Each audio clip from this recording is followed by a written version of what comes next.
नारद जी का अहंकार कैसे तोड़ा शिव जी ने। एक बार नारद जी तपस्या करने के लिए हिमालय पर्वत पर बनी एक गुफा में गए। वहां पर वह तपस्या में लीन हो गए और उनकी तपस्या देखकर देवराज इंद्र सोचने लगा कि कहीं नारद जी मेरा राज न ले लें। ऐसा सोचकर इंद्र ने कामदेव को बुलाया और उसे आज्ञा दी कि जाकर नारद जी की तपस्या को भंग करे। कामदेव ने बहुत प्रयास किया नारद जी की तपस्या को भंग करने का, परंतु वह सफल नहीं हो पाए। महादेव जी की कृपा से नारद जी भगवान शंकर की कृपा से चिरकाल तक तपस्या में लगे रहे। जब उनकी तपस्या पूर्ण हुई तब उनके मन में अहंकार आ गया कि मैंने कामदेव पर विजय प्राप्त कर ली है। उसने यह नहीं सोचा कि यह सब भगवान शंकर की कृपा से हो पाया है। यह सारा वृतांत सुनाने के लिए वह कैलाश पर्वत पर भगवान शंकर के पास गए और बोले कि मैंने अपने प्रभाव से कामदेव पर विजय प्राप्त कर ली है।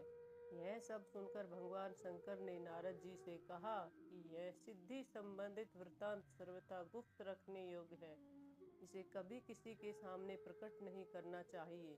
तुम मुझे विशेष प्रिय हो, इसलिए मैं तुम्हें यह शिक्षा देता हूँ और ऐसा न करने की आज्ञा देता हूँ। किंतु नारद जी तो माया से मोहित और अहंकार से भरे हुए थे। उन्होंने भगवान शिव की कोई बात नहीं मानी और ब्रह्मलोक में अपने पिता श्री ब्रह्मा जी के पास गए और उनको यह सब वृतांत सुनाया।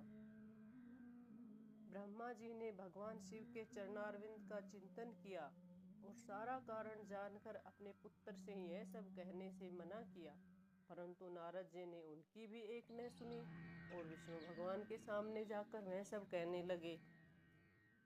भगवान विष्णु भी सब कुछ जानते थे। उन्होंने नारद जी का अहंकार तोड़ने के लिए एक माया की रचना की और एक विशाल नगरी की रचना की जो वैकुंठ लोक से भी अधिक रमणीय थी।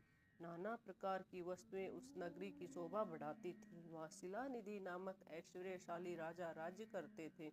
उन्होंने अपनी पुत्री का स्वयंवर करने के लिए एक उत्सव का आयोजन किया था।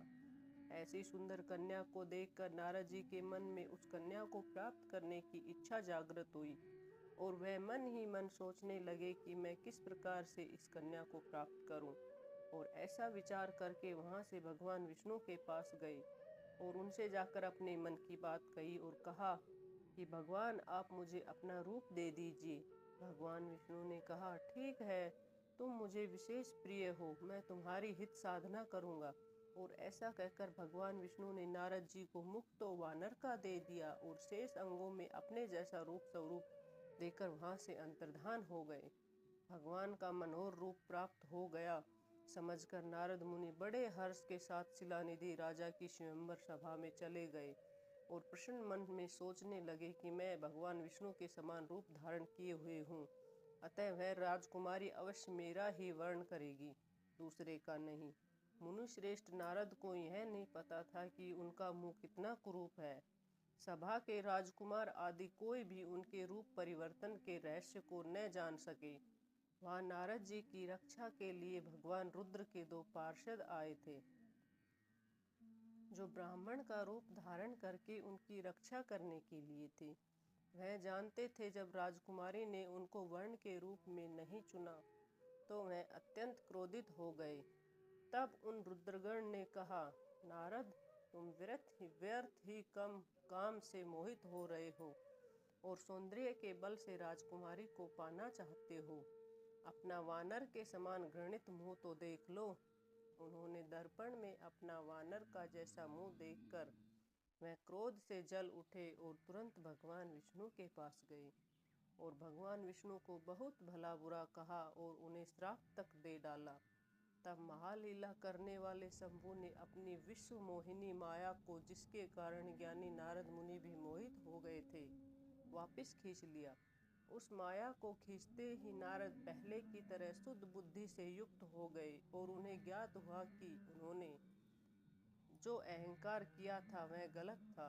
यह तो सब भगवान शंभु की माया है। उसके बाद उन्होंने भगवान विष्णु से माफी मांगी और भगवान शिव से भी माफी मांगी।